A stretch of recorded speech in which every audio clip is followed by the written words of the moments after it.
I didn't want to fall down in front of you. I would have. All right, we're joined with back-to-back national champions, Hobart College. Sitting at the table from left to right is head coach Mark Taylor, goalie Damon Beaver, tournament most outstanding player Austin Maurer, and Cooper Swift, who's from Connecticut. Coach, you want to just start us off with thoughts on the game? Thoughts on the game? You had two great teams. I thought from in every position, from goaltender to D to forwards, both teams are pretty deep, pretty strong, pretty good. So we knew it was going to be a tight game, in which it was. Some great plays, some great plays offensively, great plays defensively, some big hits. It's a great game. Cooper, I'll start off with you. Just what's the feeling to lift that national championship trophy in your home state? Yeah, very cool. I got the chance to have a lot of family here. Live 10 minutes away, so grew up coming to games, and it's a very special experience. And to do it against this team is a great opponent, and to be able to lift it in front of the home crowd for me is very cool and something I'll always remember. I'll open up to questions. Congratulations, back to back. Quite an accomplishment. You guys, I think you spent more time in their end on their power play than they spent in yours. What was the key to you're such a tenacious penalty kill today? We've been going that way all year. The secret is, there's 80% of it right there, goaltender and defenseman. But I can't take away from our forwards. They're just tenacious, and it's something that we believe in as a group. Certainly, I push it. We wanna be as very good penalty killing team. I learned it from one of my own teammates that has coached forever, Gene Riley. And if you're a special team on a penalty kill, power play's bonus. And certainly tonight, the penalty kill proved to be more important than the power play. Damon, I don't know, sophomore, you got 2 national titles. I mean, these guys, have them with you, but I mean, how do you top this? Shutout in the national championship game? Does it get any better than this? I mean, there's 8 other guys in my class that also won 2 in a row, and I know we got 10 seniors that have the same amount that I do, and we got 6 other juniors, the same amount, and 6 other freshmen that are on pace for the same amount. So, I mean, that's it with that. Like, we can win next year, and that'll top this. But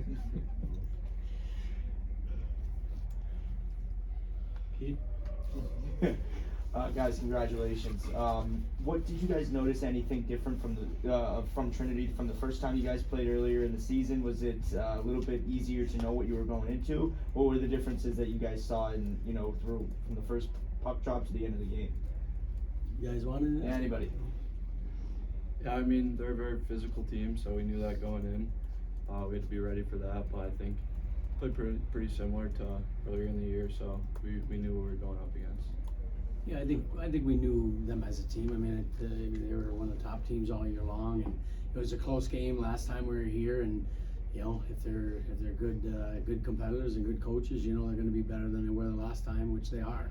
And we know we had to be. So I didn't feel there was a ton of differences. I just thought they were better and we had to be better. So the stakes got higher and the level got higher, and fortunately it worked out for us. Moose and Swift, you guys, beyond the on-ice stuff for your defensive unit, your defensive core as a whole, beyond the on-ice stuff and the skills and talents that this team has, what is it, your chemistry bond, what can you speak to how you guys are able to consistently shut down the nation's best teams, their best players, their best lines? I mean, how can you guys even put it into words? I mean, everyone on the team is a brother. The D-core is just a little closer knit. I mean, our chemistry off the ice is better than our chemistry on the ice, so I mean, that plays a huge part, and I think that's how we get it done. Yeah, I think we have a strong belief with our D-core that we're the best in the nation, and we can shut anyone down when we play the way we know we can. So I think we have that belief going in every game, and that kind of pushes us over the top. So. And do you play knowing that you guys are gonna have help from the guys back checking from the forwards? Because it seems like no matter whenever you get the puck, you have help either from D to D or a guy coming back and like back checking hard. I mean, yeah, we have some of the most hardworking forwards getting back. I've never played on a team that comes back like that, and it's refreshing. And then if something does squeak through, you have the best goalie in the nation behind you. So it's pretty easy to play D when you have those two things going for you. Last year, Coach, at the press conference, you said, we hope we get back here, because there were a couple guys that didn't get to play because of injury last year. Yeah. One of those kids sealed the deal tonight with an empty net goal. Yeah.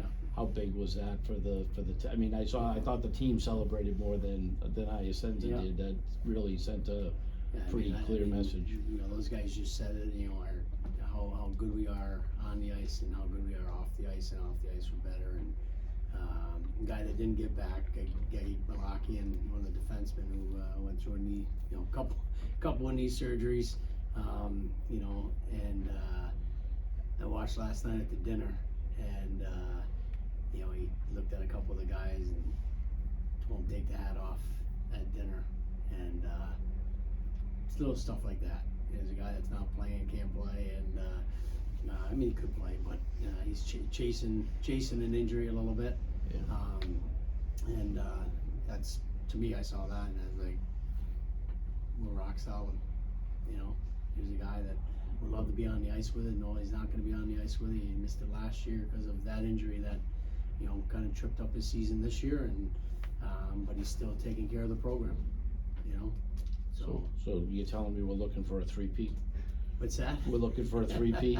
I don't know, but we're gonna go after it. We'll just come and be who we are, the best we can be, and I think these guys put it on the covenant as our goal is to be the best version of ourselves, and I hope they're proud that themselves are looking pretty good right now. Coach, there's not many statements with anything that you don't talk about alumni. I guess I just want to kind of talk about what a second one means to you, because again, every time, it doesn't matter the question, typically alumni will come up in some form for you. Yeah, the second one for what it means for me in the program, I mean, I really wanted it for this group. I mean, we've been up top all year long. People have been coming after us. I haven't seen any crack in any of our, character, and, we live by a word Mudita this year, and I think this group is better at that than anybody else that I've had in terms of how they celebrate for other guys, and that's what the word means. And same thing for the alums, for guys that didn't make it here last year, I know that made it here this year because they couldn't finagle it. That's awesome, and it's just another level of pride, I think, for that group. And so I'm really, really pumped for everybody, and pumped for the town too. The town's got great buzz. The overtime break was awesome. Our students were on vacation. We had some students there. The Hobart volleyball team was here Thursday night, and they were there in full force overtime. And when you got wind to your back, you got a chance to run a little faster, and there's just no question of that. I would expect it to like the players too, like obviously, I'm sure that Coach puts an emphasis on the alumni, and you guys are surrounded by that. Just kind of talk about what it means for you guys to kind of, some of you would too, just carry that legacy of what it means for them. I mean, they built this culture. We're just trying to make it better and uphold it. That's about it. That's why he brings it up every time, because every win we have is in part because of them building this culture. That's about it. Yeah, I mean, they're around all the time. We're good friends with a lot of them, speak to them outside the program all the time, and we know how much it means to them, so we do it for them. And as Moose said, they built the culture, and we're just trying to keep that going for the guys who come after us. Any other questions? Congratulations, gentlemen. Thank you. That was the way Bees was